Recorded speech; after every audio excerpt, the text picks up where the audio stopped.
There's something special about a nurse who's dedicated her entire life to caring for others. Evelyn Carter spent 34 years being that person, the one who held your hand when you were scared, who stayed late to make sure you were comfortable. At 58, just months from retirement, she thought she'd seen everything. Then Harold Jensen walked in, laughing about a small spot on his arm. Evelyn laughed too, but later that day something made her take another look. What she found changed everything. This is the story of how one experienced nurse's instincts saved a life and reminded an entire hospital that wisdom matters more than they realized. Could one nurse's second look change everything they thought they knew about medicine? Before we jump back in, tell us where you're tuning in from, and if this story touches you, make sure you're subscribed, because tomorrow I've saved something extra special for you. The first thing visitors noticed about St. Mary's Community Hospital wasn't the faded linoleum floors or the outdated wallpaper that hadn't been changed since the Clinton administration. It was the way Evelyn Carter moved through those hallways, like she owned them, greeting patients by name, remembering their grandchildren's birthdays, and somehow making everyone feel like they were her only concern in the world. On this particular Tuesday morning in October, the autumn light filtered through the tall windows of the medical wing, casting long shadows across the nurses' station where Evelyn sat reviewing patient charts. Her reading glasses perched on the end of her nose, silver hair pulled back in the same practical bun she'd worn for decades. The small desk calendar beside her computer showed the countdown in red ink. 47 days until retirement. "Morning, Evelyn." Dr. Rebecca Martinez breezed past, her pristine white coat a stark contrast to Evelyn's well-worn scrubs that had seen countless shifts. At 32, Rebecca represented everything modern about medicine. Digital tablets instead of paper charts, protocols downloaded from the latest medical journals, and a confidence that came from graduating summa cum laude from Johns Hopkins just 5 years ago. "Good morning, Doctor." Evelyn's voice carried the warmth of someone who genuinely cared about the answer when she asked, "How was your weekend?" Rebecca paused, surprised by the question. Most of the nursing staff barely acknowledged her presence, still adjusting to having someone younger than their children making medical decisions. "Good, thanks. Caught up on some reading about new cardiac protocols." Evelyn smiled. Of course she did. "That's wonderful. Learning never stops in this business." As Rebecca hurried toward the emergency department, Evelyn turned back to her charts. Each patient folder told a story she knew by heart. Mrs. Patterson, in room 312, admitted for diabetes complications. Evelyn had been her nurse when her first grandchild was born 12 years ago. Mr. Rodriguez, in 318, recovering from hip surgery, he'd asked specifically for Evelyn because she'd cared for his late wife during her final illness. "Evelyn, you've got a new patient in exam room 2. Sharon Williams, the nurse manager, appeared at her shoulder with another chart. Sharon had worked alongside Evelyn for 15 years, watching her navigate hospital politics with the grace of someone who'd seen administrations come and go while continuing to focus on what really mattered, the patients. "Thank you, Sharon." Evelyn accepted the chart, noting the name, Harold Jensen, 73 years old, chief complaint listed as skin lesion evaluation. She glanced at the intake notes scrawled by the triage nurse. Routine dermatology consult. Patient reports small spot on left arm, no pain, present for several weeks. Sharon lingered. "You know, I was thinking about what you said yesterday, about feeling invisible around here." Evelyn looked up, adjusting her glasses. "Did I say that? You didn't have to. I see how the young doctors treat you. Like your furniture." It was true, though Evelyn rarely complained. Over the past few years, she'd watched as hospitals embraced electronic everything, evidence-based protocols, and fresh-faced residents who'd learned medicine from textbooks instead of bedsides. Her intuition, honed by 3 decades of watching patients, reading subtle changes in breathing patterns, noticing when someone's eyes revealed fear they couldn't voice, was increasingly dismissed as outdated nursing practices. Things change, Evelyn said diplomatically. Medicine evolves, but wisdom doesn't go out of style. Sharon squeezed her shoulder. Don't let them convince you otherwise. As Sharon walked away, Evelyn found herself staring at the retirement calendar again. 47 days. Part of her couldn't wait. No more double shifts. No more being second-guessed by doctors young enough to be her children. No more watching hospital administrators prioritize efficiency over compassion. But another part of her, the part that had chosen nursing over a dozen other career paths at 18, wondered what she'd do with herself. Her late husband, David, had always joked that she'd die with her stethoscope on. You love those patients. More than you love me, he'd tease, though they both knew it wasn't true. She loved him deeply, but she also loved the calling that had shaped her entire adult life. When David died of pancreatic cancer 6 years ago, work had become her salvation. The patients needed her, and she needed them. Tom Patterson wheeled. A supply cart passed her station. The elderly orderly who'd been at St. Mary's almost as long as she had. Morning, Evelyn. Ready for another day in paradise? Every day's a gift, Tom. It was her standard response, one she genuinely meant. Even on the hardest days, the ones where families received devastating news, or treatments failed despite everyone's best efforts, she'd never regretted her choice to become a nurse. Tom chuckled. You say that now. Wait until you're dealing with Dr. Martinez's latest efficiency initiative. Evelyn had heard rumors about new protocols being implemented, ways to streamline patient care and reduce time spent on each case. She understood the financial pressures hospitals faced, but she also understood that healing couldn't be rushed. Sometimes a patient needed an extra 5 minutes to voice their real concern, the one they hadn't mentioned to the doctor because they were embarrassed or scared. Her phone buzzed with a text from her daughter Jennifer in Portland. Thinking about you today, Mom. Only 47 more days. The exclamation point felt forced, as if Jennifer was trying to convince herself that her mother's retirement was cause for celebration. Truth was, Jennifer worried about what Evelyn would do with herself. Nursing hadn't just been her career, it had been her identity. The hospital intercom crackled to life.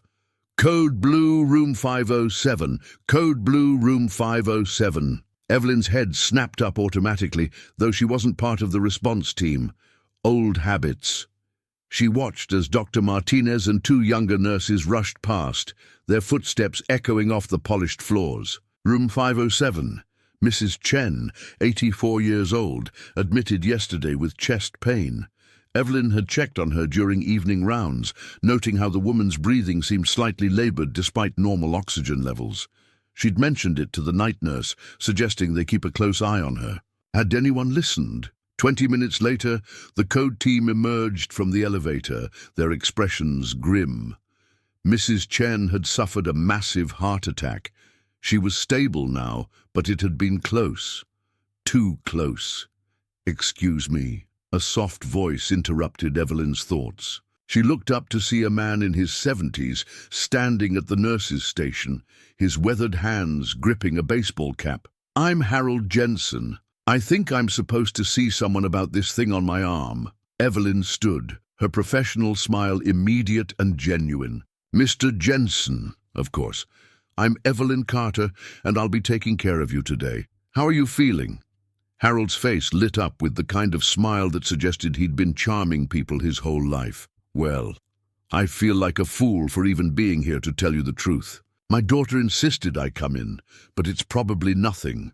Daughters have a way of knowing these things, Evelyn said, gathering his chart and leading him toward exam room 2. Better safe than sorry. That's exactly what Linda said. Dad, she says, you've got insurance, just have someone look at it. So here I am, wasting everyone's time over a silly little spot. Evelyn held the door open for him. Mr. Jensen, you're not wasting anyone's time. That's what we're here for. As Harold settled onto the examination table, Evelyn felt that familiar sense of purpose wash over her. This was what she'd miss most about retirement. Not the medical mysteries or the dramatic saves, but these quiet moments of human connection. The privilege of being trusted with someone's vulnerability, their fear disguised as humor, their hope that everything would be all right. "Now then," she said, washing her hands at the small sink, "let's take a look at what brought you in today." Harold rolled up his left sleeve with the casual air of someone who'd spent 73 years accumulating various aches, pains, and peculiarities of aging. "It's right here," he said, pointing to a small, dark lesion about the size of a dime on his forearm. "Showed up maybe 6 weeks ago. Doesn't hurt, doesn't itch. Just sits there looking ugly." Evelyn pulled on her examination gloves and leaned in for a closer look. The spot was indeed unremarkable at first glance, a slightly raised, dark brown lesion with irregular borders, common enough in elderly patients. Age spots, seborrheic. Keratosis, the occasional basal cell carcinoma, nothing that typically caused alarm. "Has it changed at all since you first noticed it?" she asked, her fingers gently probing the area around the lesion. "Hard to say. I don't exactly spend my mornings staring at my arms, you know." Harold chuckled. "Though Linda took a picture with her phone last week so we could track it. Modern technology, right? My daughter can photograph my arm, but still can't figure out how to program her coffee maker." Evelyn smiled, making notes in his chart. "Any recent travel? Changes in medication? New soap or detergent?" "Nope, nope, and nope. Same boring routine. For the past 5 years since I retired.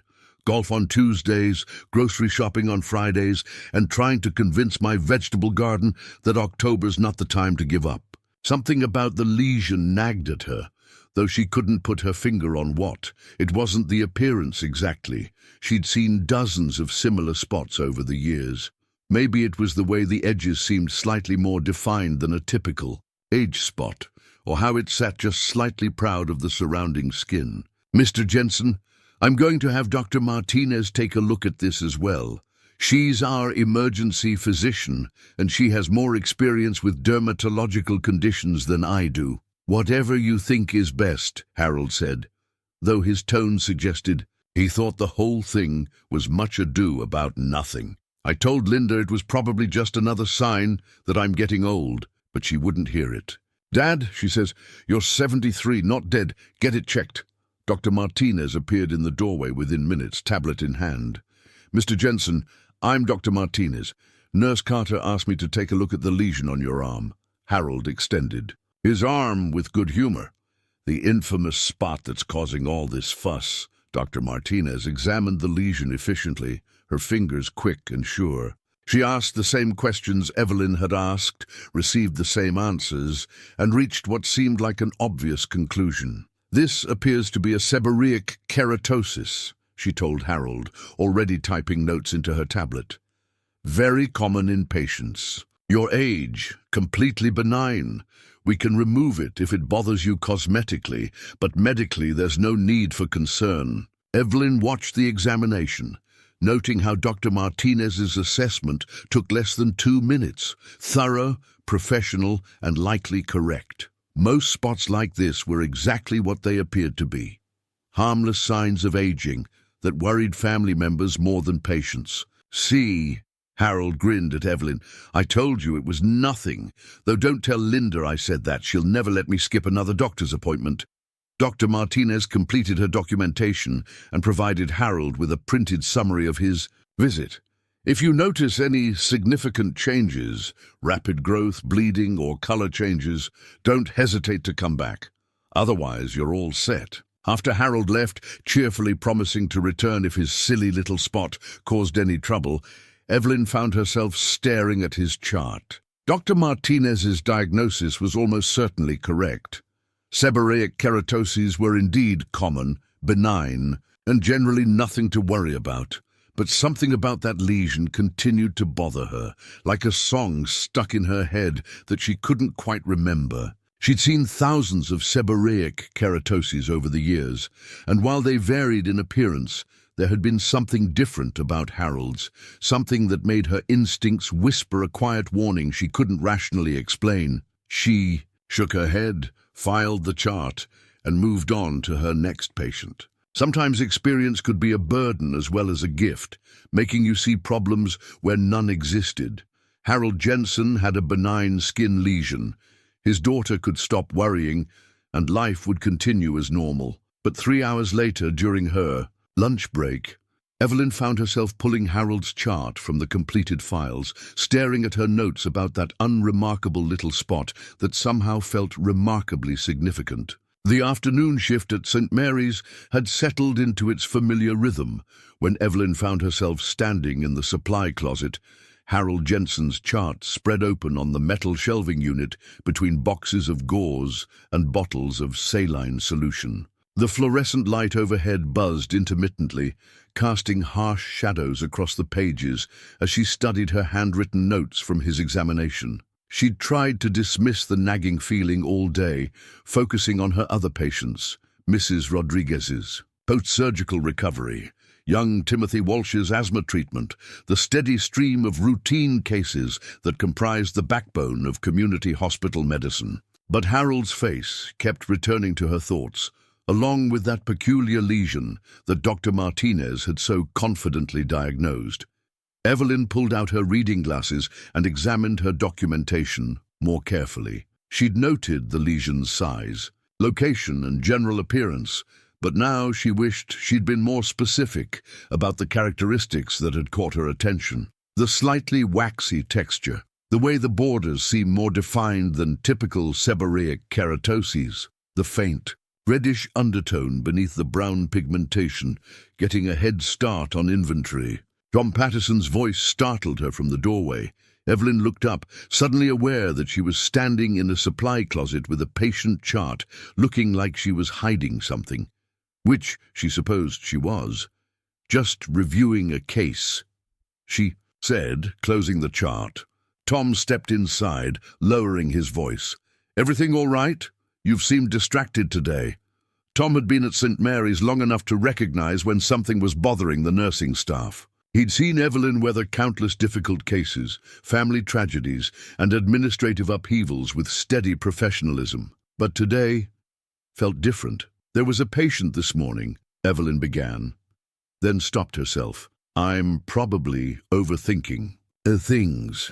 In my experience, when Evelyn Carter starts overthinking, there's usually a good reason." Tom leaned against the doorframe. "What's going on?" Evelyn found herself describing Harold's visit, the lesion, Dr. Martinez's diagnosis, and her own inexplicable unease. As she spoke, Tom's expression grew more thoughtful. "You know what your problem is?" he said when she finished. "What's that? You've been doing this too long to ignore your gut. I've watched you for 15 years, and when something bothers you about a patient, you're usually right." Dr. Martinez examined him thoroughly. "Dr. Martinez is a fine physician," Tom interrupted gently. "But she's been here, 2 years? You've been looking at patients since before she was born." There's something to be said for experience. After Tom left, Evelyn remained in the supply closet, staring at Harold's chart. She thought about Mrs. Chen from this morning, how she'd mentioned the woman's labored breathing to the night nurse, how no one had seemed particularly concerned until the code blew. Had anyone actually followed up on her observation? She flipped to the back of Harold's chart, where she'd tucked the business card Dr. Martinez had given him. Instructions to return, if anything changed. Standard protocol. But what if something was changing now? Something subtle that wouldn't be apparent to Harold himself. Making a decision that felt both necessary and slightly reckless, Evelyn walked to the nurse's station and picked up the phone. "Mr. Jensen, this is Evelyn Carter from St. Mary's Hospital. I was your nurse this morning." She kept her voice light, professional. "I was just calling to check how you're feeling after your visit." "Nurse Carter. How thoughtful of you to call." Harold's voice carried the same warmth she remembered. "I'm feeling fine. Thanks for asking. Linda was relieved to hear it was nothing serious." "I'm glad. And the spot itself, how does it look this afternoon?" "Same as always, I suppose. Should I be looking for something specific?" Evelyn hesitated. She was stepping outside normal protocol by calling a patient at home about a condition that had already been diagnosed and dismissed.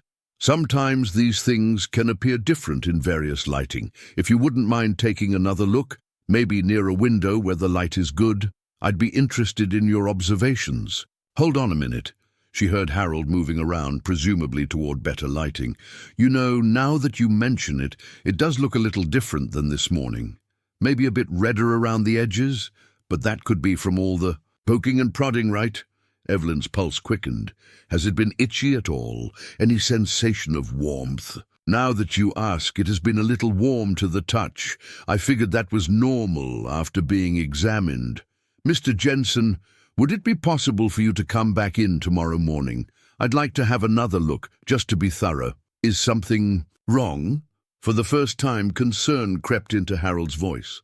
Probably not, Evelyn said honestly, but I believe in being careful, especially when it comes to skin changes. After hanging up, Evelyn sat staring at the phone, wondering if she'd just made a terrible mistake.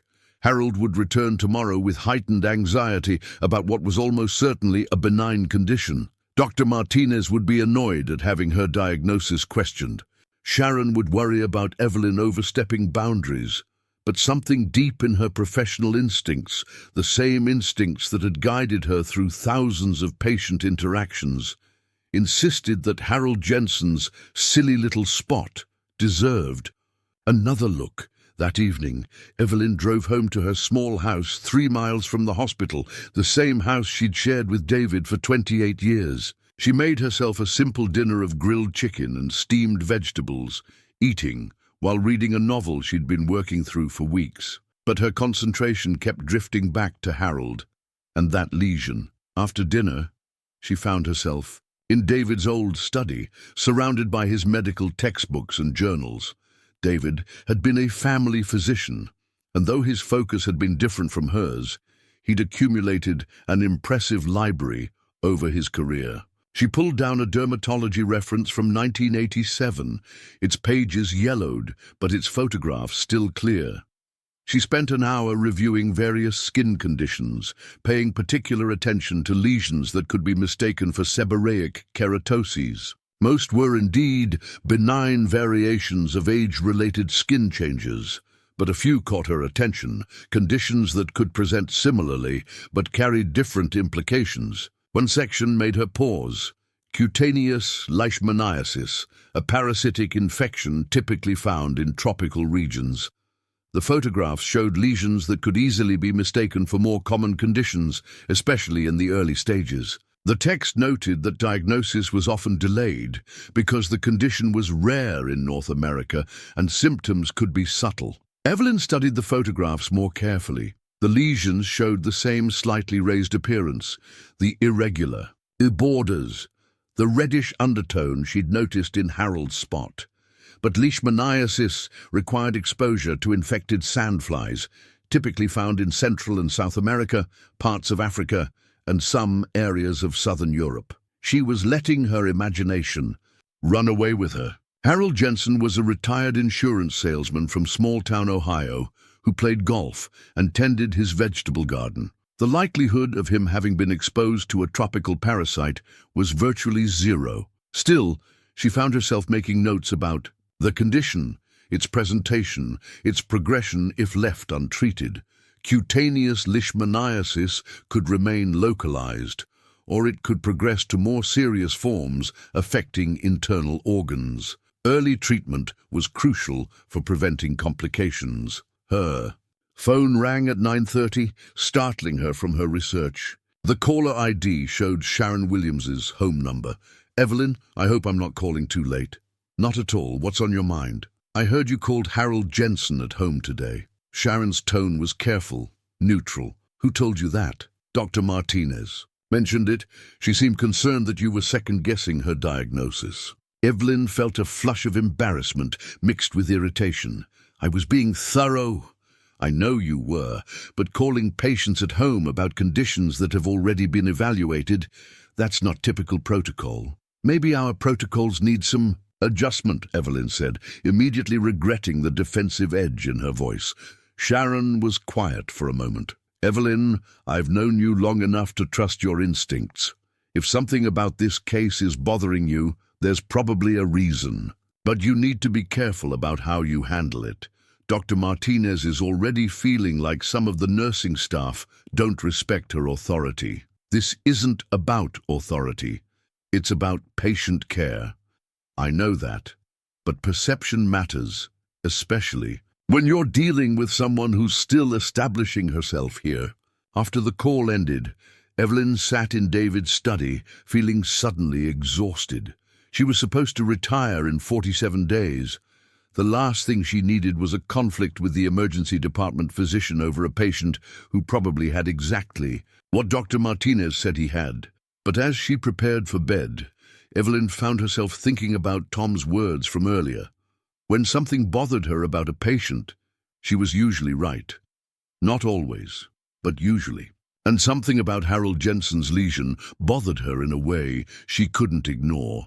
Tomorrow, when Harold returned for his follow-up appointment, she would take another careful look.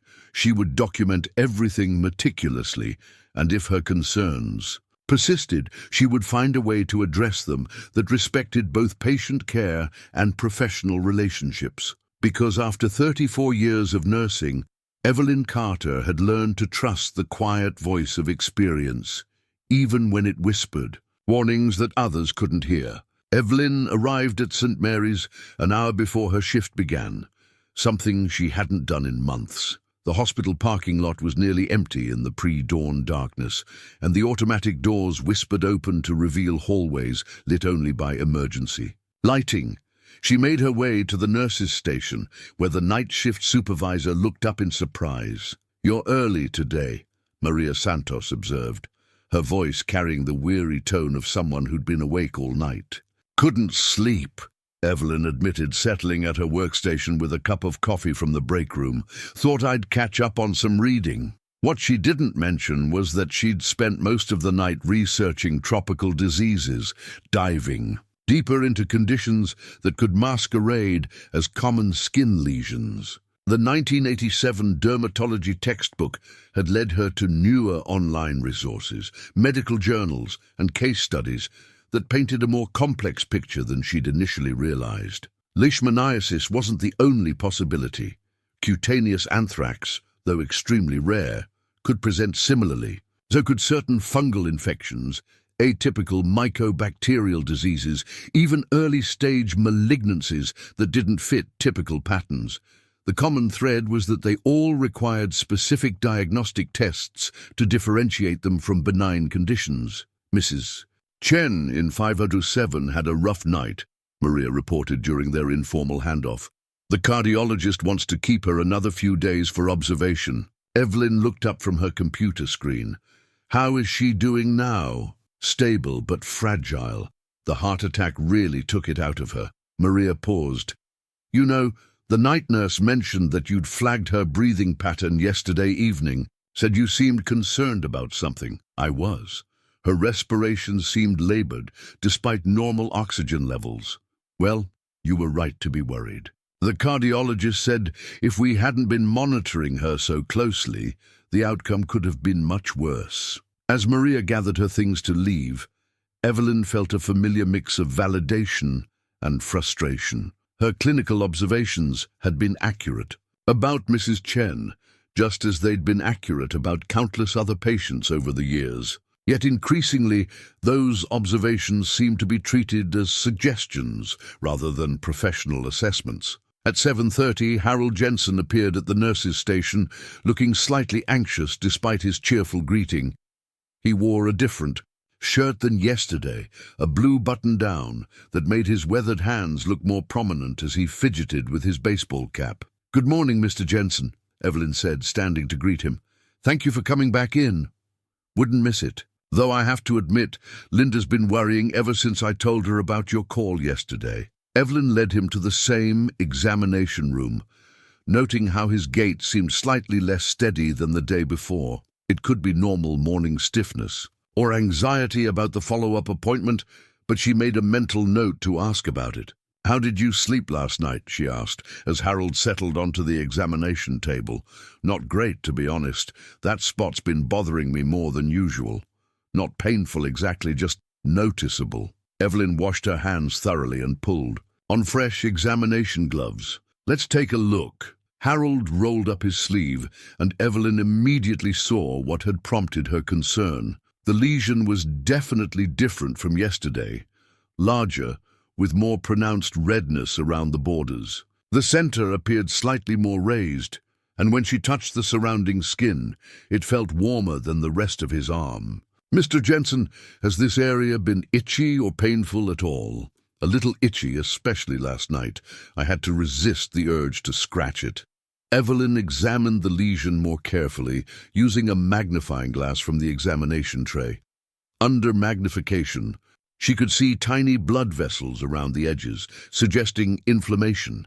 The surface texture was different, too, less smooth than a typical seborrheic keratosis. "Have you traveled anywhere recently?" she asked, though she remembered him saying no yesterday, even within the United States. Harold thought for a moment. "Well, Linda and I took a cruise last year, one of those Panama Canal things. But that was, 15, 16 months ago now." Evelyn's pulse quickened.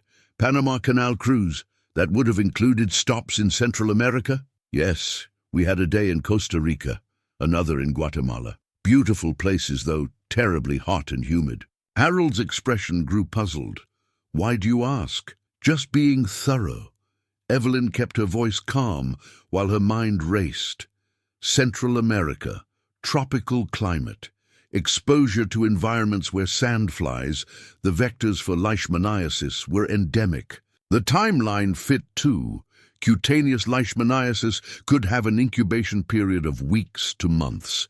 "Mr. Jensen, I'm going to ask Dr. Martinez to take another look at this. The lesion has changed since yesterday, and I think we need to consider some additional tests." Harold's cheerful demeanor faltered slightly. "Additional tests? You're starting to worry me, Nurse Carter." "I don't want to alarm you unnecessarily," Evelyn said carefully, "but when skin lesions change rapidly, we like to be extra cautious." Dr. Martinez arrived within minutes, tablet in hand and looking slightly annoyed at being called for what she clearly expected to be an unnecessary follow-up. "Mr. Jensen, back so soon?" "Nurse Carter asked me to come in," Harold explained. "She says the spot looks different." Dr. Martinez examined the lesion with the same efficient movements as the day before, but Evelyn could see her expression change as she took in the obvious inflammation and growth. "This is definitely more active than yesterday," Dr. Martinez admitted. "Have you been applying anything to it, rubbing or scratching?" "Nothing like that. It just started looking angrier on its own." Dr. Martinez stepped back, her confidence from yesterday replaced by uncertainty. "The rapid change is concerning. I think we should consider a biopsy to rule out malignancy."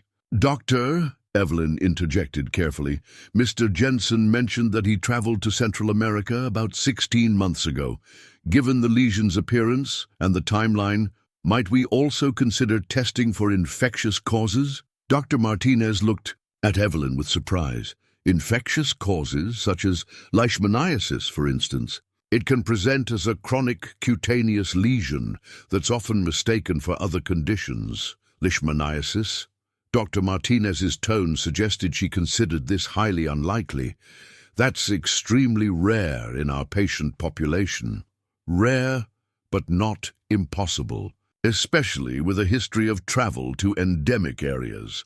Harold looked between them with growing alarm. "What exactly is leishmaniasis?" Dr. Martinez hesitated, clearly uncomfortable with the direction the conversation was taking. "It's a parasitic infection transmitted by sandflies in tropical regions. But Mr. Jensen, the likelihood of that being your diagnosis is very small." "Nevertheless," Evelyn pressed gently, "wouldn't it be prudent to test for it, given the travel, history and the lesion's characteristics? I suppose we could include some additional tests with the biopsy," Dr. Martinez said reluctantly. "But I want to be clear, Mr. Jensen. We're being extremely cautious here.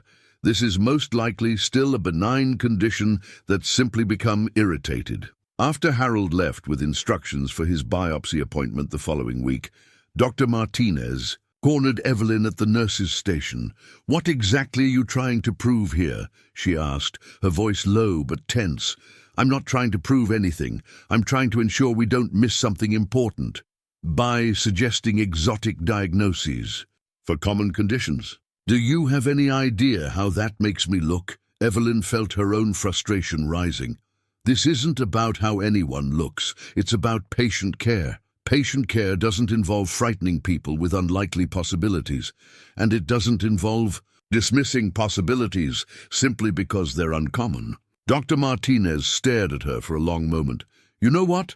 Fine. We'll run your tests, but when they come back negative for leishmaniasis and show exactly what I said it was yesterday, I hope you'll remember this conversation." As Dr. Martinez walked away, Evelyn realized she'd just created a professional conflict that could have lasting consequences. If she was wrong about Harold's diagnosis, she would appear to be an aging nurse whose judgment was compromised by overthinking.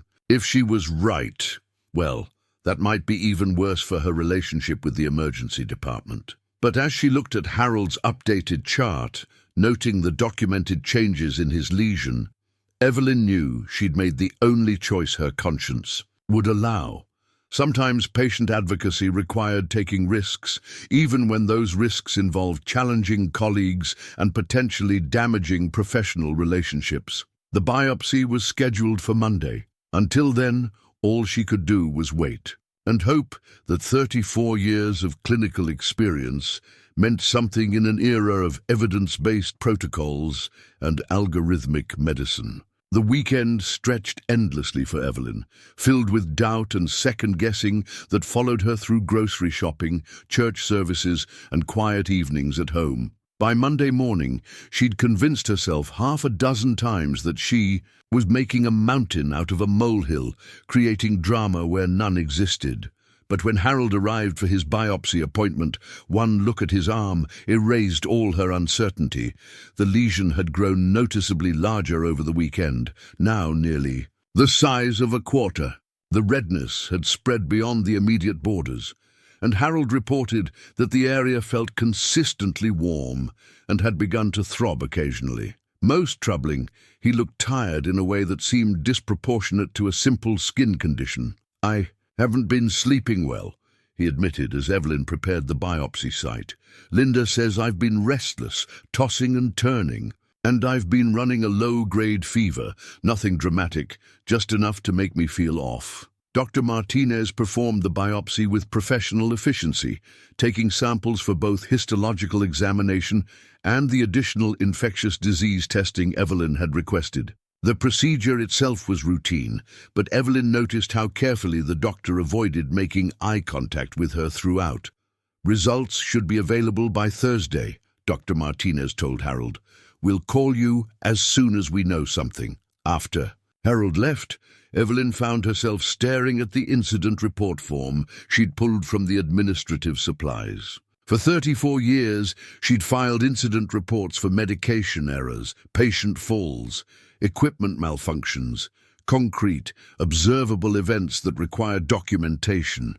She'd never filed one for a diagnostic concern, a gut feeling, an intuition that something was being missed. But Harold's worsening condition over the weekend had crystallized her conviction that this case required more aggressive attention than it was receiving. The fever, the fatigue, the rapidly evolving lesion, these weren't characteristics of benign skin conditions. She began writing carefully, documenting her observations, Harold's travel history, the progression of symptoms, and her recommendation for expedited infectious disease consultation. Each word felt like a small act of rebellion against the unspoken hierarchy that valued youth and technology over experience and intuition. "What are you working on?" Sharon Williams appeared at her shoulder, reading over the form. "An incident report." Sharon's eyebrows rose. "For what incident?" "A potential missed diagnosis." Evelyn continued writing, her pen steady despite her inner turmoil. Harold Jensen's lesion has characteristics consistent with leishmaniasis, and his symptoms are progressing in ways that suggest systemic involvement. Sharon sat down beside her, lowering her voice. Evelyn, are you sure about this? Filing an incident report essentially accuses the attending physician of medical error. I'm not accusing anyone of anything. I'm documenting clinical concerns that need to be addressed. Dr. Martinez is already upset about the additional testing you requested. This is going to escalate things significantly. Evelyn set down her pen and looked at Sharon directly. 16 years ago, I had a patient named Robert Martinez. No relation to our Dr. Martinez. Elderly man presented with what looked like simple pneumonia. I kept telling everyone that something felt wrong about his breathing pattern, his skin color, the way he responded to treatment.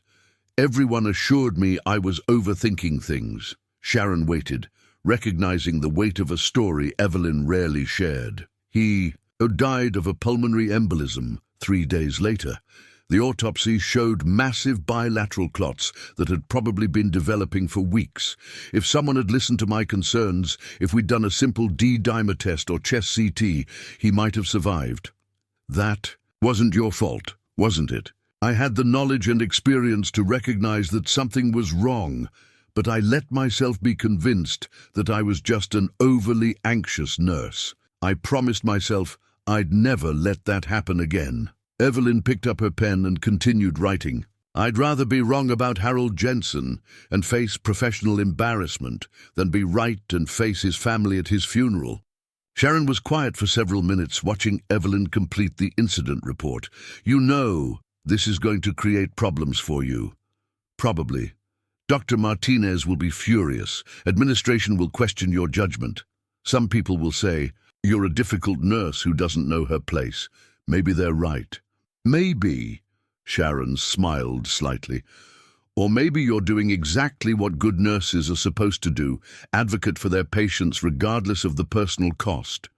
That afternoon, Evelyn submitted the incident report to hospital administration, knowing it would trigger a formal review process. Within 2 hours, she received a call to meet with Dr. Robert Chen, the chief of medicine, first thing Tuesday morning. The rest of her shift passed in a haze of routine tasks, punctuated by worried glances from colleagues who'd heard about the incident report. Tom Patterson stopped by during his dinner break, offering quiet support without asking for details he probably already knew. You know what I admire about you, he said, refilling the supply cart outside Harold's former examination room. You're not afraid to stick your neck out when it matters.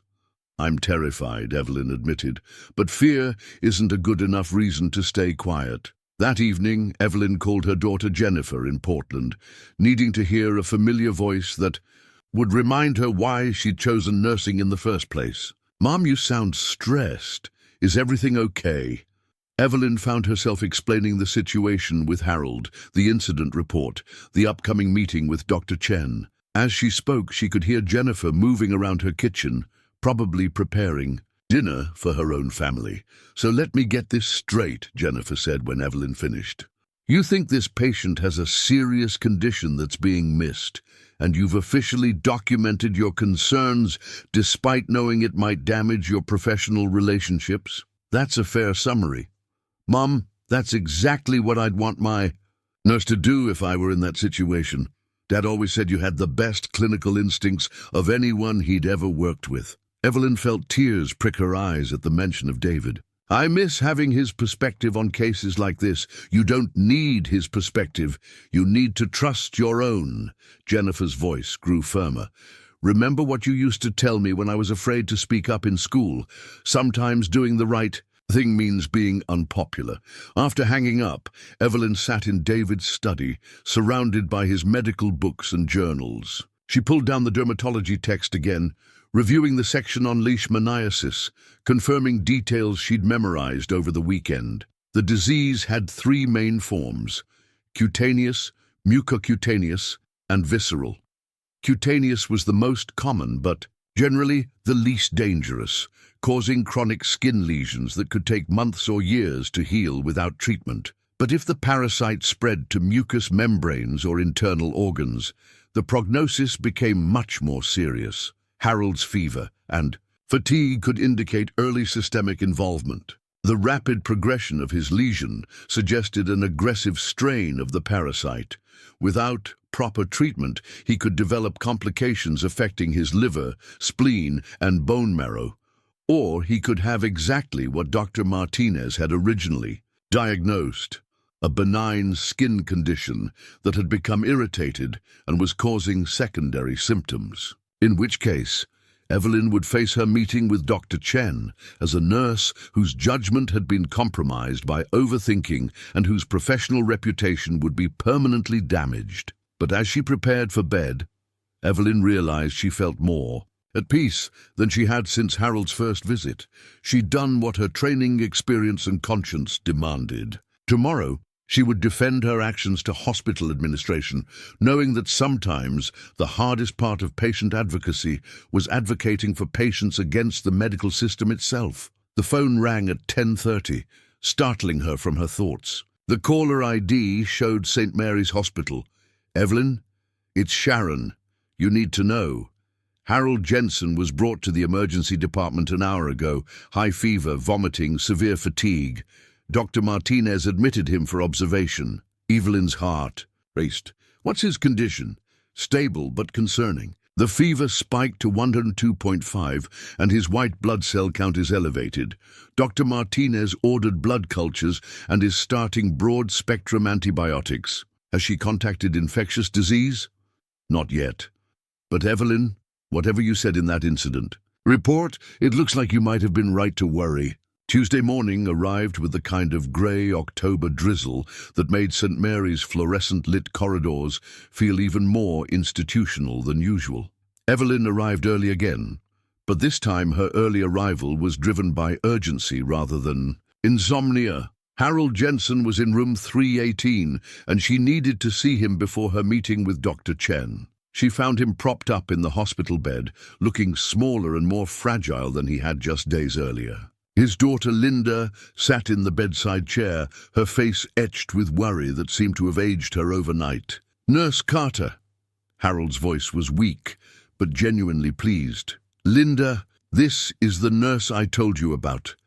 The one who insisted and come back for another look." Linda stood immediately, grasping Evelyn's hands with gratitude that felt almost overwhelming. "Thank you.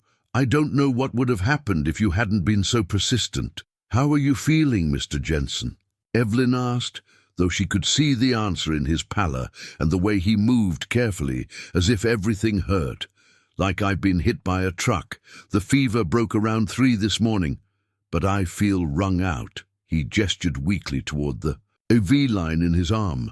"They've got me on antibiotics, though nobody seems to know exactly what they're treating." Evelyn checked his chart at the foot of the bed. His temperature had indeed spiked to 102.8 degrees during the night. His white blood cell count showed clear signs of infection, and blood cultures were pending. Most significantly, the skin lesion had continued to evolve, now showing signs of central ulceration that made it look less like a benign growth and more like an active, infectious process. "The biopsy results should be available today," Evelyn told them both. "That should give us much clearer answers." "Dr. Martinez stopped by this morning," Linda said. "She mentioned that you had suggested some additional tests because of Dad's travel history. Something about a tropical disease?" Evelyn chose her words carefully. "When patients present with unusual skin lesions and have a history of travel to certain regions, we like to consider a broader range of possibilities. It's probably nothing exotic, but it's better to be thorough." What she didn't mention was that Harold's rapid clinical deterioration over the past 24 hours strongly supported her suspicions about leishmaniasis. The combination of cutaneous lesions, fever, and systemic symptoms was textbook for visceral involvement, a serious complication that required immediate specialized treatment. After spending a few more minutes with Harold and Linda, Evelyn made her way to Dr. Chen's office, located in the administrative wing of the hospital. She'd never had a formal meeting with the chief of medicine, though she'd seen him around the hospital and knew him by reputation as a thoughtful physician who'd worked his way up through the ranks. Dr. Chen's office reflected his practical approach to medicine. Medical journals stacked on every surface, patient charts organized in neat piles, and a computer screen showing what appeared to be lab results from multiple cases. He looked up as Evelyn knocked on the open door. "Nurse Carter, please come in. Thank you for meeting with me on short notice." Evelyn sat in the chair across from his desk. The incident report she'd filed yesterday spread open between them. "I've reviewed your report," Dr. Chen began, "and I have to say this is an unusual situation. It's rare for nursing staff to file incident reports based on diagnostic disagreements. I understand that, Doctor, but I felt it was necessary to document my concerns. Walk me through your thinking. What specifically made you suspect leishmaniasis? In Mr. Jensen's case." Evelyn had prepared for this question, organizing her thoughts around the clinical observations that had driven her growing concern. She described the lesion's appearance, its rapid evolution, Harold's travel history, and the constellation of symptoms that had developed over the past week. Dr. Chen listened without interruption, occasionally making notes on a yellow legal pad. When she finished, he leaned back in his chair, considering her words. "Those are valid clinical observations," he said finally. "But Dr. Martinez is a competent physician.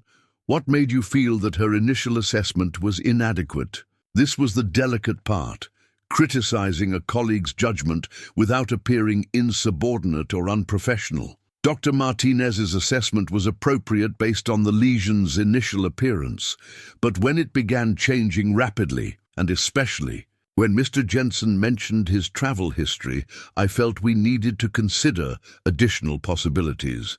"And you communicated these concerns to Dr. Martinez?" "Yes, sir. She included infectious disease testing in the biopsy workup, though she remained skeptical about the likelihood of an exotic diagnosis." Dr. Chen made another note. "I understand Mr. Jensen was admitted last night with fever and systemic symptoms." "Yes. His condition appears to be progressing in ways that support my original concerns." Dr. Chen pulled up something on his computer screen. "I've just received a call from the pathology lab. The biopsy results are ready, both histological and infectious disease studies. Would you like to review them together?" Evelyn's heart pounded as Dr. Chen clicked through the electronic report. She'd staked her professional reputation on this diagnosis, challenged a physician's authority, and created institutional conflict. In a few moments, she'd know whether her instincts had been vindicated or whether she'd made a career-ending mistake. The histological findings show chronic inflammatory changes consistent with infectious etiology. Dr. Chen read aloud. "Tissue. Cultures positive for Leishmania mexicana complex. PCR confirmation pending, but preliminary results strongly suggest cutaneous leishmaniasis with possible early visceral involvement." Evelyn felt a wave of relief so intense it made her dizzy. She'd been right. Harold's silly little spot was indeed a serious parasitic infection that could have been life-threatening if left untreated. "Well," Dr. Chen said, looking at her over his reading glasses, "it appears your clinical instincts were quite accurate. What happens now?" "Now we treat Mr. Jensen appropriately, which means immediate infectious disease consultation and specialized antiparasitic therapy, and we review how we missed this diagnosis initially." Dr. Chen closed the computer file and focused his attention entirely on Evelyn. "Nurse Carter, in 30 years of practicing medicine, I've learned that good clinical outcomes depend on the entire healthcare team feeling empowered to voice concerns. What you did, challenging a diagnosis you felt was incomplete. That's exactly what we want from experienced nursing staff. Dr. Martinez might not see it that way. Dr. Martinez is a good physician who's still learning. Part of what she needs to learn is that medicine is a collaborative profession and that sometimes the most important insights come from unexpected sources." He paused. "How long until your retirement?" 44 days. That's a shame. The hospital needs nurses with your clinical judgment. As Evelyn left Dr. Chen's office, she felt a complex mix of vindication and sadness. She'd been right about Harold's diagnosis, but being right had required challenging colleagues and creating professional tension. In an ideal world, medical teams would welcome input from all members, regardless of hierarchy. In the real world, advocating for patients sometimes meant accepting personal and professional costs. She found Dr. Martinez waiting at the nurse's station, the biopsy results pulled up on her tablet. The young physician's expression was difficult to read, part chagrin, part respect, part uncertainty about how to handle being wrong about a diagnosis that an experienced nurse had gotten right. The biopsy confirmed leishmaniasis, Dr. Martinez said without preamble. I saw the results with Dr. Chen. I've contacted Dr. Sarah Kim from Infectious Diseases. She'll be here within the hour to start Mr. Jensen on appropriate treatment. They stood in awkward silence for a moment, the weight of the situation settling between them. I owe you an apology, Dr. Martinez said finally. And more importantly, Mr. Jensen owes you his health, possibly his life. We're all learning, Evelyn replied diplomatically. The important thing is that he's getting the right treatment now. But as she watched Dr. Martinez walk away, Evelyn realized that this case had changed something fundamental in her relationship with the hospital.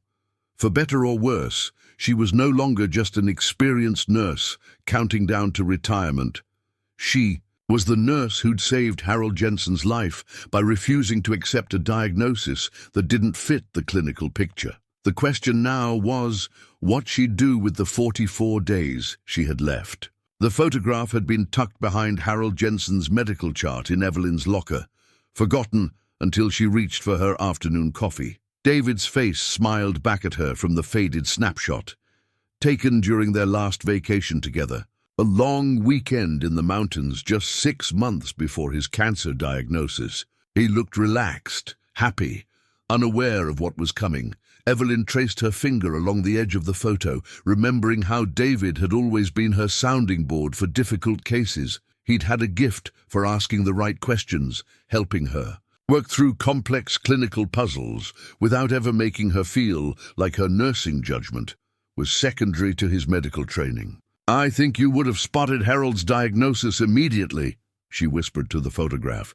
You always trusted parasites to be sneaky. A soft knock on the locker room door interrupted her reverie. Evelyn, you in here? Sarah Chen, a third-year nursing student completing her clinical rotation at St. Mary's, peered around the doorframe. Come in, Sarah. What's on your mind? Sarah entered hesitantly, clutching a stack of patient charts against her chest like a shield.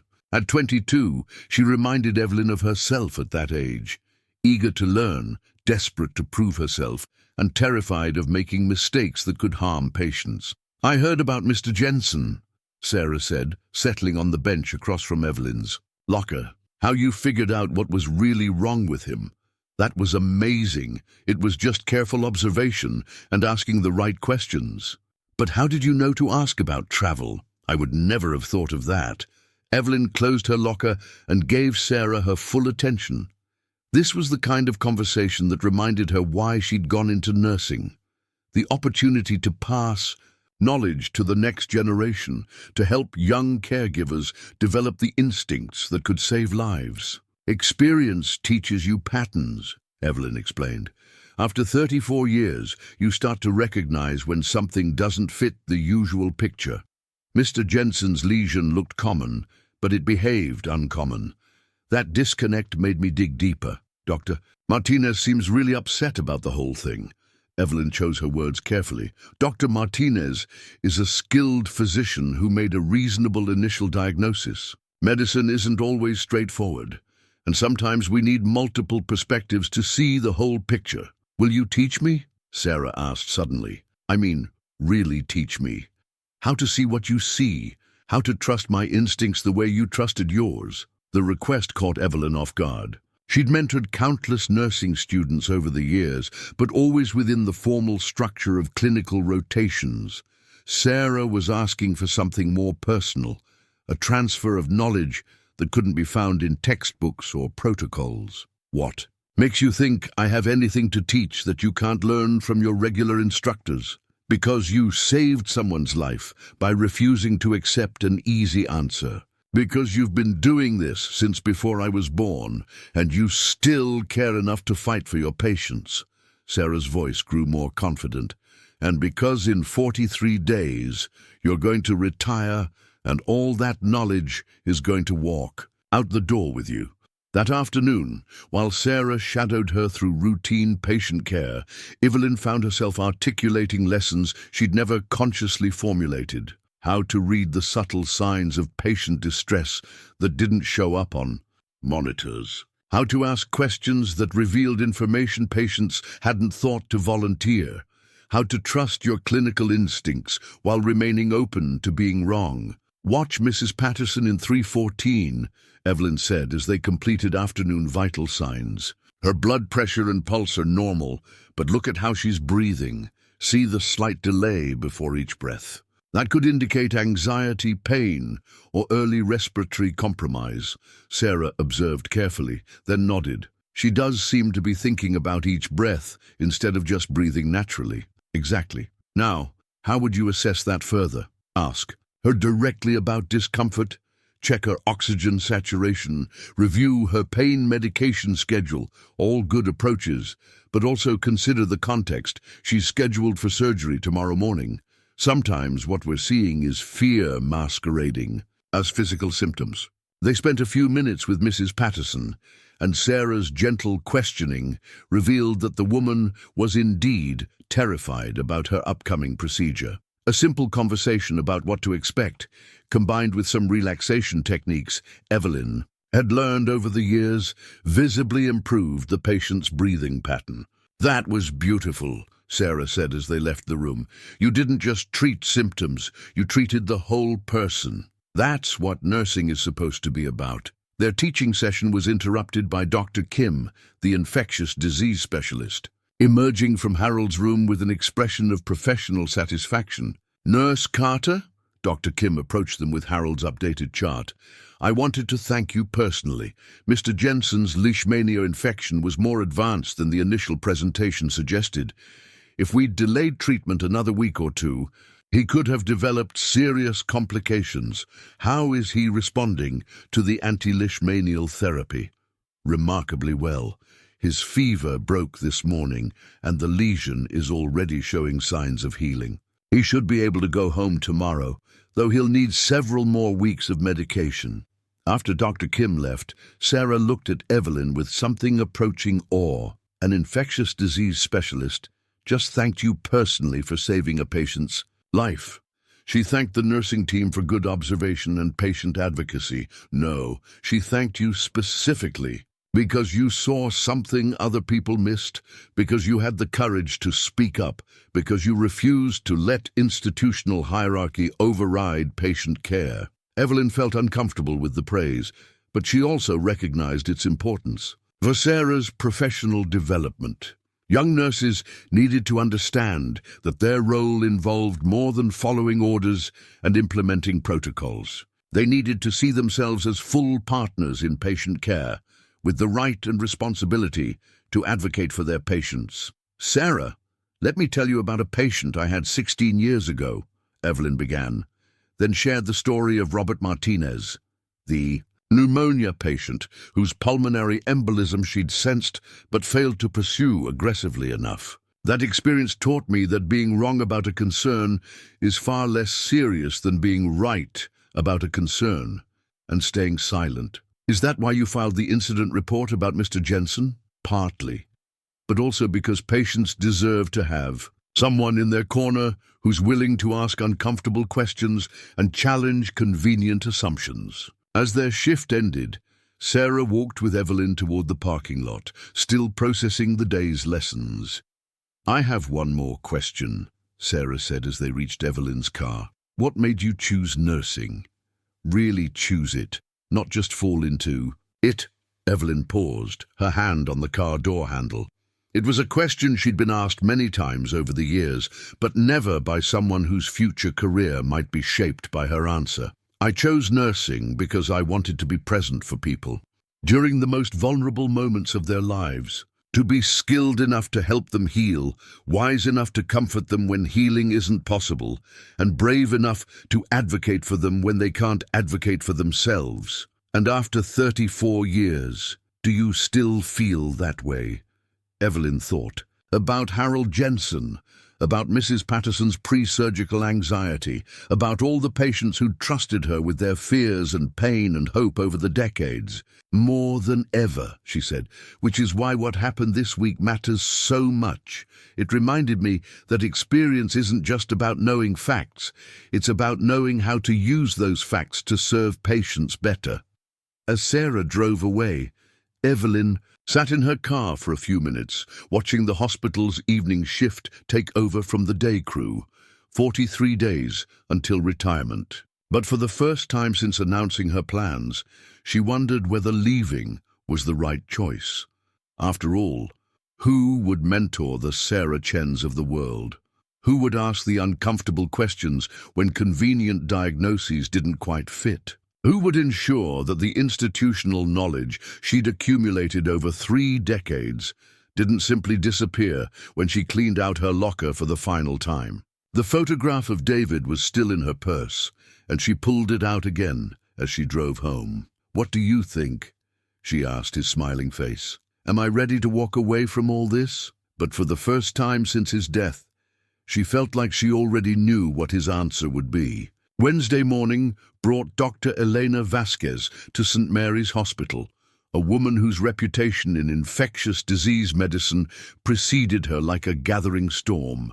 As the regional specialist who'd been consulted on Harold Jensen's case, her presence alone was enough to draw curious glances from staff who rarely saw experts of her caliber walking their halls. Evelyn first encountered Dr. Vasquez in Harold's room, where the specialist was conducting what appeared to be an extraordinarily thorough examination. Unlike the brief assessments that characterized most hospital consultations, Dr. Vasquez spent nearly an hour with Harold, asking detailed questions about his travel itinerary, his activities during the Central American cruise, even specifics about where he'd eaten and what types of outdoor exposure he'd experienced. Nurse Carter, Dr. Vasquez approached her after completing the examination. "I understand you were instrumental in identifying this case. Could I speak with you privately?" They found a quiet conference room where Dr. Vasquez spread Harold's complete medical file across the table. Not just the recent documentation, but records she'd apparently requested going back several years. "Tell me about your initial concerns," Dr. Vasquez said, her dark eyes focused intently on Evelyn's face.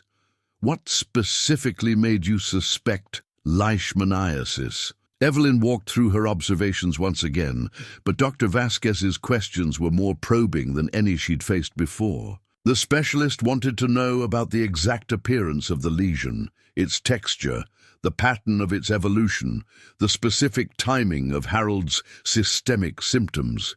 "You mentioned that Mr. Jensen's daughter took photographs of the lesion," Dr. Vasquez said. "Do you know if those images are still available?"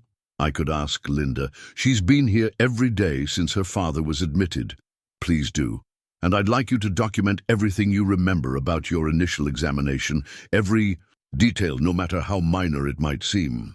There was something in Dr. Vasquez's tone that made Evelyn pause. "Is there something specific you're looking for?" Dr. Vasquez hesitated, then pulled out her tablet and showed Evelyn a series of medical photographs. "These are cases I've seen over the past 18 months, all leishmaniasis, all initially misdiagnosed, all in patients with similar travel histories to Central America." Evelyn studied the images, noting similarities in lesion appearance and progression. "You're seeing an increase in cases. I'm seeing a pattern that concerns me greatly.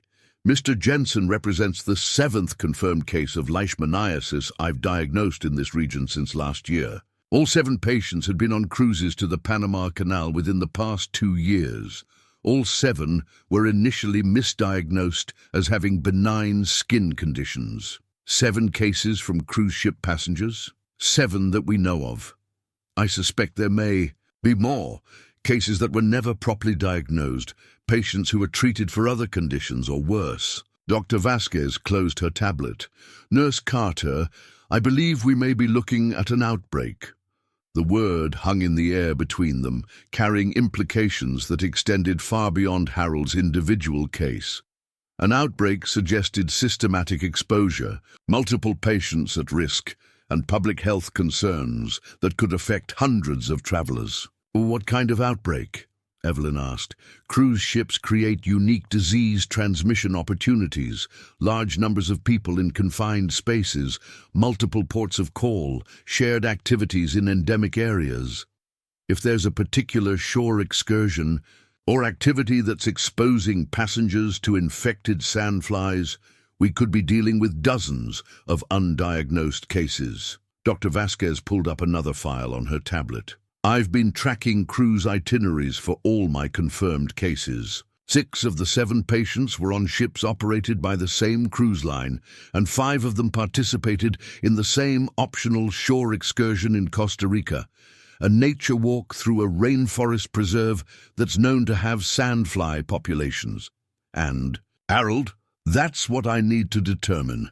If he was on that same excursion, it would confirm my suspicions about the exposure source.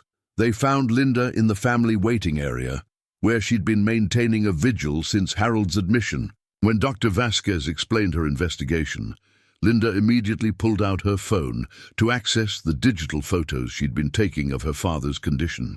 I documented everything, Linda said, scrolling through dozens of images. Dad thought I was being obsessive, but I wanted to track whether it was getting worse. Dr. Vasquez studied the chronological sequence of photographs with the intensity of a detective examining evidence. These are invaluable. Look here. She pointed to subtle changes in the lesion's appearance. You can see the progression that supports leishmaniasis rather than seborrheic keratosis. Now about your cruise, Dr. Vasquez continued. I know it was a Panama Canal itinerary, but I need specifics about shore excursions, particularly any nature activities in Costa Rica. Linda consulted notes she'd kept from the trip. We did the Monteverde Cloud Forest Tour. Dad was so excited about seeing the wildlife, we spent almost 6 hours hiking through the preserve. Dr. Vasquez exchanged a significant look with Evelyn. That's the same excursion linked to my other cases. You mean other people got sick from that tour? Linda's voice carried a mix of anger and worry. Several others, yes, and there may be more who haven't been properly diagnosed yet. Dr. Vasquez turned to Evelyn. This changes everything about your role in this case. You didn't just identify one patient's misdiagnosis. You've potentially uncovered a public health emergency. The implications began cascading through Evelyn's mind.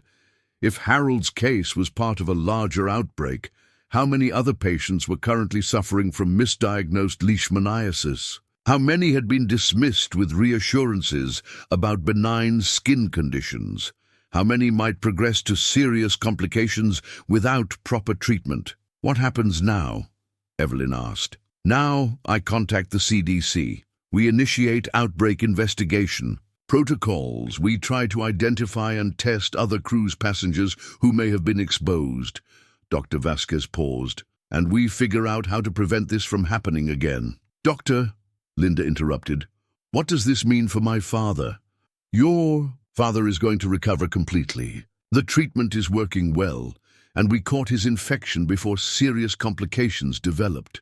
But Linda, your father owes his health to Nurse Carter's clinical instincts and persistence. As Dr. Vasquez left to begin her outbreak investigation, Evelyn found herself grappling with the magnitude of what had been revealed.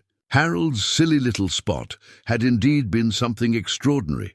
Not just a rare tropical disease, but potentially the tip of an epidemiological iceberg that could affect dozens of travelers. She thought about all the times over the years when she'd second-guessed her clinical instincts, when she'd deferred to physicians with more formal education or newer training. How many other patterns had she missed? How many other outbreaks might have been identified earlier if experienced nurses felt empowered to pursue their concerns more aggressively? Evelyn. Dr. Martinez appeared at her shoulder, looking somewhat shell-shocked. Dr. Vasquez briefed me on her findings.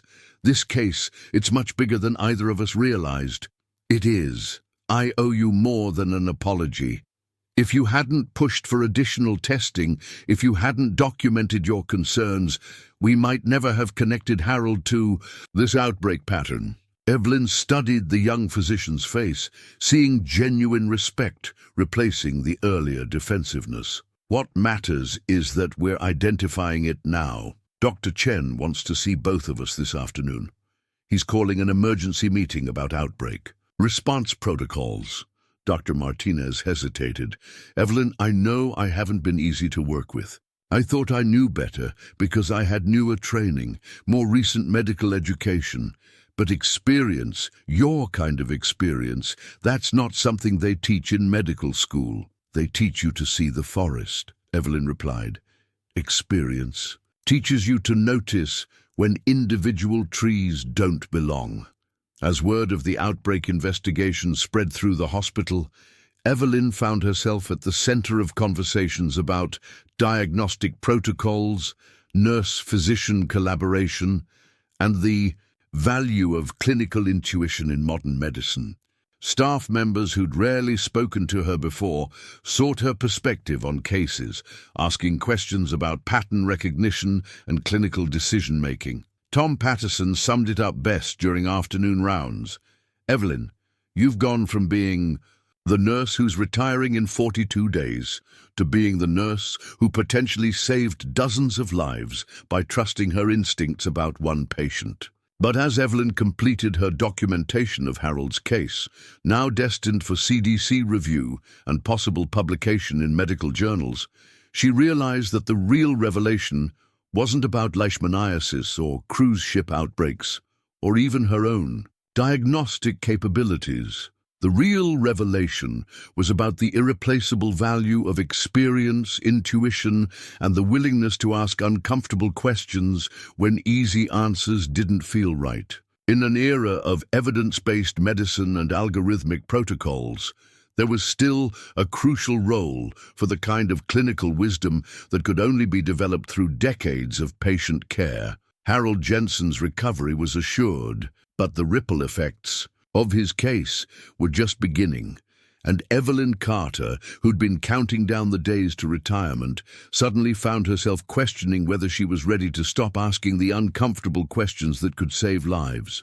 The emergency quality review meeting was scheduled for Friday afternoon in the hospital's main conference room, a space typically reserved for budget discussions and administrative presentations, not crisis management sessions triggered by individual nurses. As Evelyn walked through the corridors Thursday morning, she could feel the weight of institutional attention settling around her like an uncomfortable coat. "You know, there's a reporter in the lobby," Sarah Chen whispered as they completed morning rounds together. Someone from the regional health department called about the outbreak investigation, and apparently word leaked to the media. Evelyn paused outside Mrs. Patterson's room, where their patient was nervously awaiting surgery scheduled for later that morning. "A reporter?" Tom saw her asking questions about leishmaniasis cases and cruise ship passengers. Security had to escort her out, but she's probably still hanging around the parking lot. The idea of media attention made Evelyn deeply uncomfortable. She'd spent her entire career working quietly behind the scenes, providing care without fanfare or recognition. The thought of her decisions being scrutinized by journalists and public health officials felt overwhelming. "Mrs. Patterson looks much calmer today," Sarah observed as they entered the room to check pre-surgical vital signs. Indeed, the elderly woman who'd been struggling with anxiety just days earlier now appeared relaxed and prepared for her procedure. The breathing exercises Evelyn had taught her, combined with detailed explanations about what to expect, had transformed her from a fearful patient to someone ready to participate actively in her own care. Good morning, Mrs. Patterson, Evelyn said warmly. How are you feeling about today? Much better, thanks to you. That young student of yours stopped by yesterday evening and walked me through the relaxation techniques again. I actually slept through the night. Evelyn glanced at Sarah with approval. The nursing student had taken initiative to follow up on patient education, demonstrating exactly the kind of comprehensive care that distinguished excellent nurses from merely competent ones. Any last questions before we get you ready for surgery? Just one. I heard some of the staff talking about you discovering something important about another patient, something that might help a lot of people. Evelyn felt heat rise in her cheeks. I just did my job, Mrs. Patterson. Asked the right questions at the right time.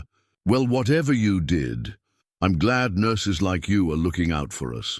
As they left Mrs. Patterson's room, Sarah continued documenting the interaction with careful attention to detail. Over the past week, Evelyn had watched the young nursing student transform from someone who mechanically followed protocols to someone who understood the art behind the science of patient care. Sarah, what did you learn from Mrs. Patterson's case? That anxiety isn't just a psychological issue, it's a clinical concern that affects healing, recovery, and patient outcomes, and that sometimes the most important nursing interventions don't involve medications or procedures. Exactly.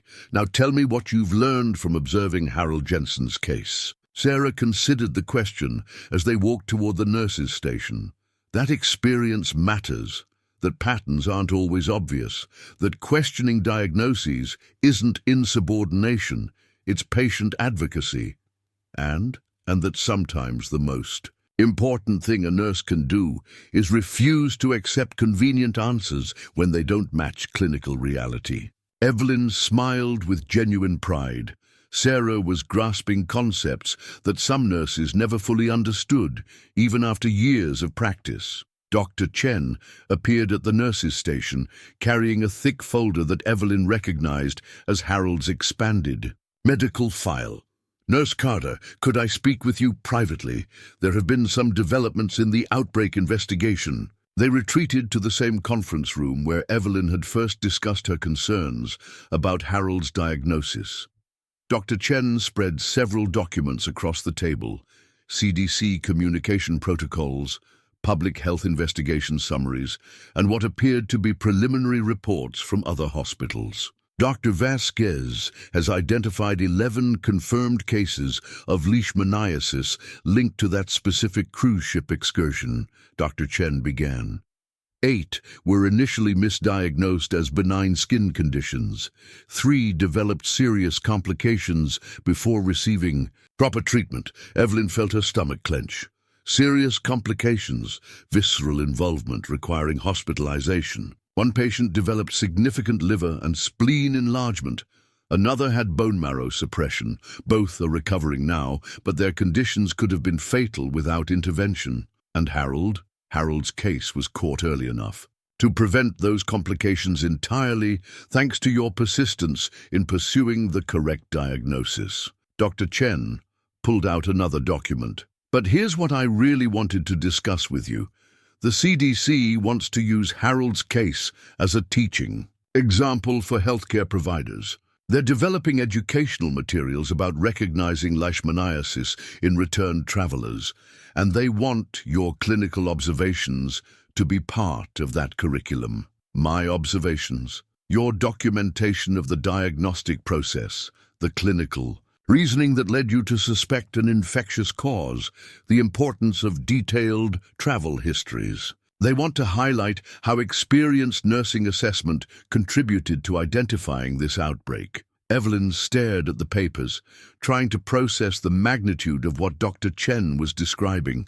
Her instincts about one patient's unusual skin lesion were being transformed into educational materials that could influence medical practice nationwide. There's more, Dr. Chen continued. The hospital board has asked me to develop new protocols for diagnostic collaboration between nursing and medical staff. They want to formalize processes that encourage clinical input from experienced nurses, especially in cases involving unusual presentations or travel-related conditions. What kind of protocols? Structured case review processes. Mandatory infectious disease consultation for certain travel-related symptoms. Enhanced documentation requirements for rapid diagnostic decisions. Dr. Chen paused, and they want you to help develop these protocols. Dr. Chen, I retire in 41 days. I know, but the board is prepared to offer you a consulting position. Part-time, flexible schedule, focused specifically on clinical excellence and diagnostic education. The offer hung in the air between them, representing a complete transformation of Evelyn's retirement plans. Instead of leaving nursing behind, she was being asked to help reshape how medicine was practiced at St. Mary's.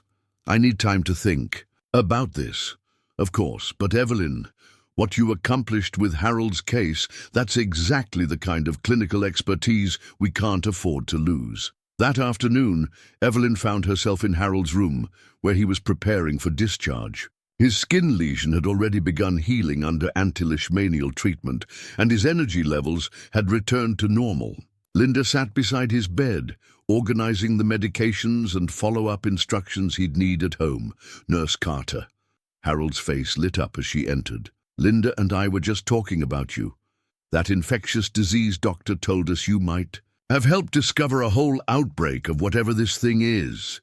The important thing is that you're recovering well. But it's not just about me, is it? Linda asked.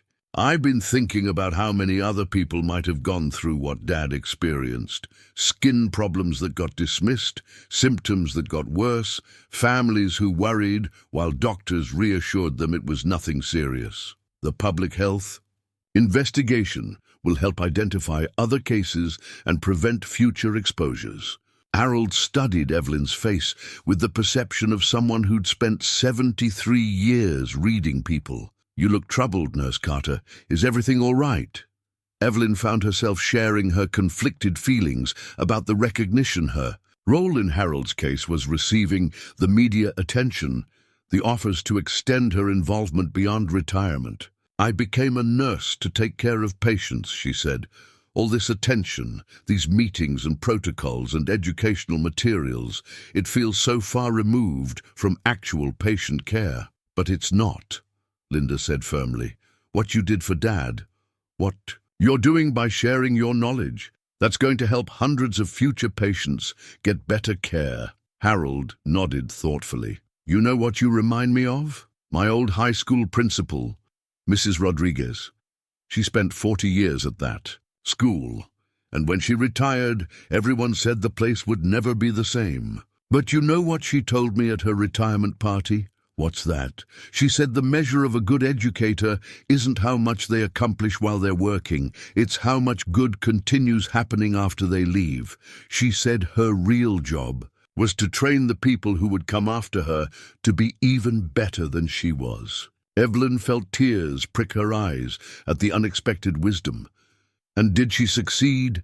That school is still one of the best in the district, 20 years after she retired, because she didn't just teach students, she taught teachers how to teach students. As Evelyn helped Harold gather his belongings for discharge, she realized that her decision about Dr. Chen's consulting offer wasn't really about protocols or educational materials or institutional recognition.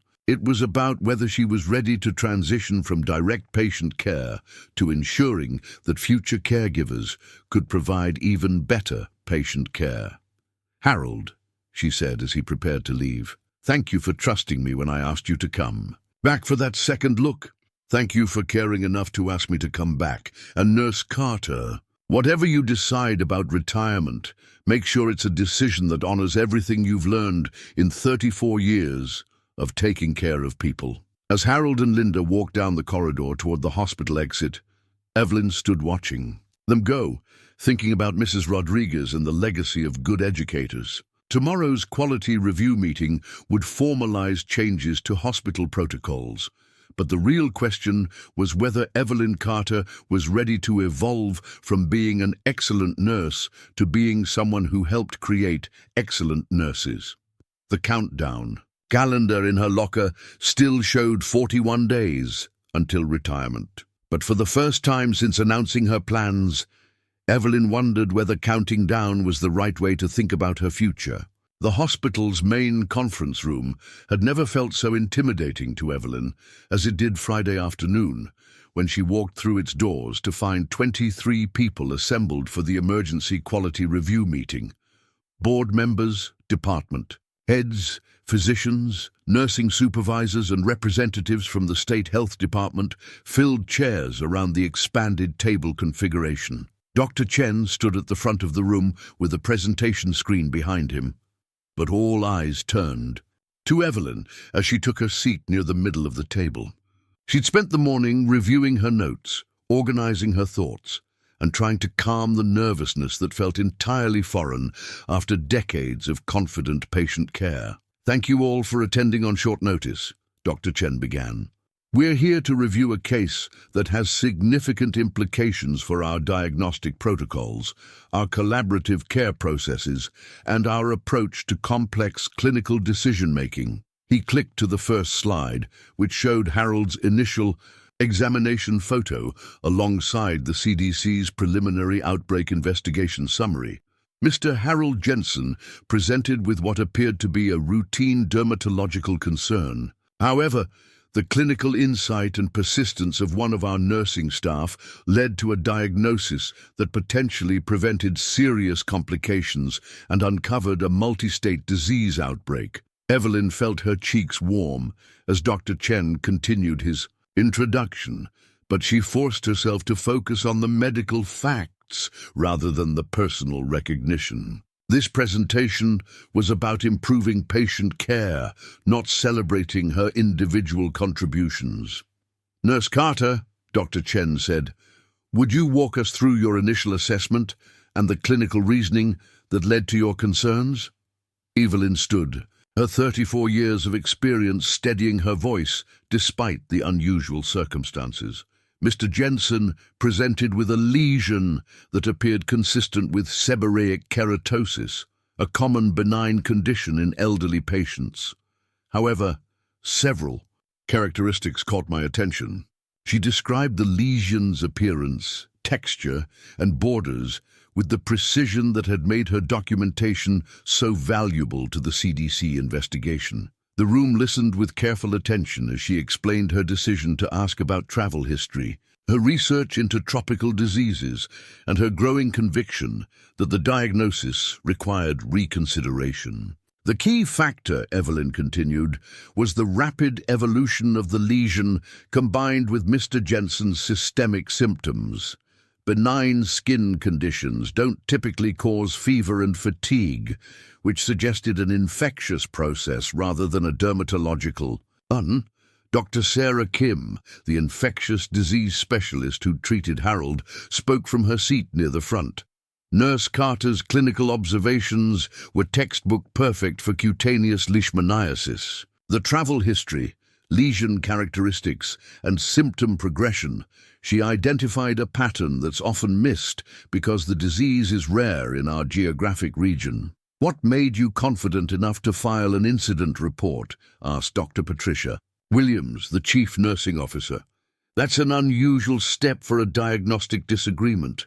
Evelyn had anticipated this question, but answering it still required confronting her own professional vulnerabilities. 16 years ago, I failed to advocate strongly enough for a patient whose symptoms concerned me. He died of a condition that might have been prevented if I'd been more persistent. I promised myself I wouldn't let fear of professional conflict override patient safety. The room was completely silent as Evelyn described Robert Martinez's case, her voice carrying the weight of years of regret and determination. When she finished, several people were taking notes, and Dr. Chen was nodding with understanding. "The incident report you filed documented clinical concerns that proved to be accurate," Dr. Chen said. "But more importantly, it demonstrated the kind of patient advocacy we want to encourage from all our staff members. Harold and Linda Jensen had been invited to attend the meeting, and Linda stood to address the room. My father is alive and healthy today because Nurse Carter refused to accept a convenient diagnosis that didn't match what she was seeing. She called us at home to check on him, asked us to come back when other people would have been satisfied with the original assessment, and fought for proper testing when it would have been easier to stay quiet. Harold rose beside his daughter, looking remarkably healthy for someone who'd been seriously ill just a week earlier. I came into this hospital joking about a silly little spot. I'm leaving with profound respect for nurses who care enough to ask hard questions and fight for their patients. Dr. Martinez stood next, her expression serious but respectful. As the physician who made the initial diagnosis, I want to acknowledge that this case taught me important lessons about collaboration and humility. Nurse Carter's input wasn't criticism of my medical judgment.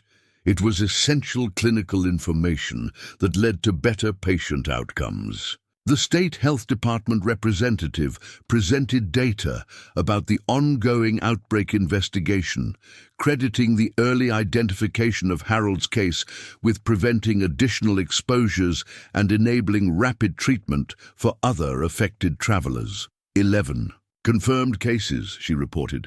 3 prevented serious complications because of early diagnosis protocols triggered by this case. We estimate that Nurse Carter's clinical insight may have prevented 2 to 3 deaths and significant morbidity in the affected patient population. As the presentation concluded, Dr. Chen outlined proposed changes to hospital protocols, mandatory infectious disease consultation for certain travel-related symptoms, enhanced documentation requirements for rapid diagnostic decisions, and formalized processes for nursing staff to raise diagnostic concerns. But protocols are only as effective as the clinical expertise behind them, Dr. Chen said, looking directly at Evelyn. Which brings us to our final agenda item, ensuring that this level of clinical excellence continues to benefit our patients and our institution. The room turned expectantly toward Evelyn, who realized that her response to what came next would determine not just her own future, but the future of collaborative patient care at St. Mary's Hospital. Dr. Chen clicked to his final presentation slide, which displayed a formal job description that made Evelyn's heart race. Clinical Excellence Coordinator. Part-time consulting position focused on diagnostic education, nursing physician collaboration, and clinical mentorship. The hospital board has authorized me to offer you a position that would utilize your clinical expertise while providing the flexibility of part-time work, Dr. Chen said. You would develop educational programs, mentor nursing staff, and serve as a consultant for complex diagnostic cases. Evelyn stared at the screen, seeing her entire retirement plan dissolving before her eyes. She'd imagined quiet mornings, reading novels, tending a garden, perhaps volunteering at the local library. Instead, she was being asked to transform her role from practicing nurse to clinical educator, a responsibility that felt both honored and overwhelming. The position would begin after a brief transition period, Dr. Chen continued. 3 days per week, flexible scheduling, focus on areas where your experience would have the greatest impact on patient outcomes. Sarah Chen raised her hand from her seat near the back of the room. Dr. Chen, as a nursing student who's had the privilege of learning from Nurse Carter this week, I can say that her teaching methods are as exceptional as her clinical skills. She doesn't just explain procedures, she helps you understand the thinking behind good nursing practice. Several staff members nodded in agreement, and Evelyn realized that her impromptu mentoring of Sarah had been observed and appreciated by colleagues who'd watched the young student's rapid development under her guidance. I need time to consider. This, Evelyn said, her voice steadier than she felt. This is a significant change from my retirement plans. Of course, Dr. Chen replied. but I hope you'll consider how much impact you could have on future patient care through education and mentorship." As the meeting concluded, Evelyn found herself surrounded by colleagues offering congratulations and encouragement. But the person she most wanted to talk to was Harold Jensen, who approached her with Linda as the conference room emptied. "Nurse Carter," Harold said, "I couldn't help but overhear the job offer. Can I share something with you?" "Of course. When I was your age, I was offered a promotion that would have meant training younger insurance agents instead of selling policies myself.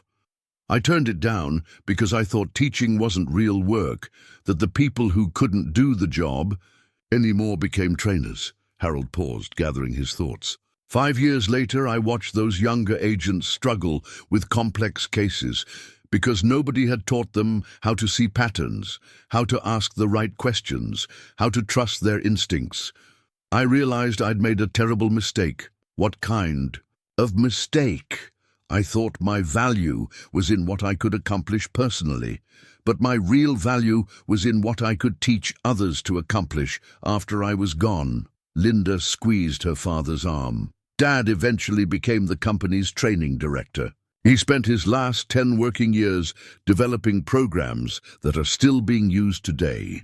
The agents I trained have helped thousands of families navigate difficult situations, Harold continued. That's a bigger legacy than any individual policy I could have sold. As Harold and Linda left, Evelyn remained in the conference room, staring at the presentation screen that still displayed the job description. Sarah Chen lingered near the doorway, apparently waiting for an opportunity to speak privately. "Nurse Carter, I know this isn't my place, but can I tell you something?" "Of course, Sarah. This week, working with you, learning from you, it's changed how I think about nursing. Not just the technical skills, but the way you approach patients, the way you see patterns, the way you advocate for people who can't advocate for themselves." Sarah moved closer, her voice earnest. "If you retire and take all that knowledge with you, the patients I care for 20 years from now will receive less excellent care than they could have, because I won't know what you could have taught me." That evening, Evelyn drove to the cemetery where David was buried, carrying the photograph she'd been keeping in her locker. She sat on the stone bench beside his grave, watching the late afternoon light filter through the oak trees he'd helped plant during the cemetery's renovation 15 years earlier. "I thought I was ready to be done," she said to his headstone. 40 days seemed like plenty of time to wrap up my career and move on to whatever comes after nursing. She pulled out the job description Dr. Chen had given her, reading through the responsibilities and expectations. But what if what comes after nursing isn't retirement? What if it's a different kind of nursing, one that multiplies my impact instead of ending it? The cemetery was quiet, except for the sound of wind through the trees and distant traffic from the main road. Evelyn closed her eyes, trying to imagine herself in 2 different futures. One where she left nursing entirely and focused on personal pursuits. Another where she remained connected to patient care through education and mentorship.